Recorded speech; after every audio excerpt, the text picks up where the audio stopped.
We're gonna go ahead and get into hip flexor stretch with pelvic tilts. So this one you're gonna do more as a rep in an active dynamic stretch here.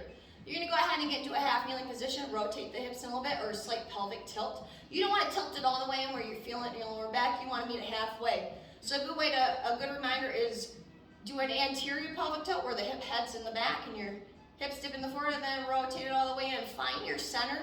That's where you want to be at. We're keeping the core nice and tight. I'm going to go ahead and lean in towards the box here. And my back foot, if you notice, is solid in the ground because we want that full extension there. I'm going to hold. I'm going to hold for about 15 to 20 seconds. I can use the wall or a chair or a box in front of me to help me keep my hips nice and even. You want to make sure that knee is driving over the second and third toe and always tracking properly. My shoulders back. Now I'm going to go ahead and get into my pelvic tilts. I'm going to take my hands and physically help my hips tilt. And we're going to go for 20. If you need to back off out of that just a little bit, go ahead. Just make sure you're tilting the pelvis and we're not overarching the back. We're going to go for 20.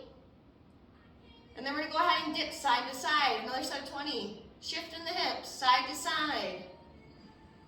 Just make sure you keep your core tight. You can lean into this one a little bit more.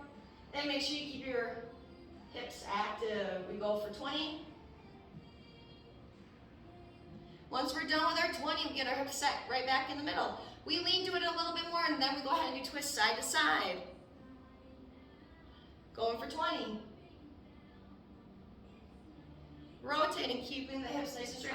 If you have a hard time rotating, use a chair in front of you and tap the outside of it. And that'll be a rotation. Just make sure you're not overextending through the rib cage. We're just rotating. Once you're done, you go ahead and switch sides after you get through all 3 sets of 20. Let's go ahead and do a frontal view. I get my knee set. If you need a towel to support underneath your knee, do so. If you have a pillow, that's fine too. Your feet are going to be nice and straight on, or your foot's going to be nice and straight on. Your other one's going to be pinned in the back. I'm going to go ahead and set my pelvis. I'm going to lean into it, making sure that knee is over the second and third toe. If you need to place your hand on your knee, that is totally fine. This is my wall or chair. I'm going to lean into it, use it as a guide. I'm going to hold, keeping my active and keeping my core on, pulling everything up and in. Once I hold for about 15 to 20 seconds, I get into those pelvic tilts. I can back off just a little bit, get into my 20 pelvic tilts.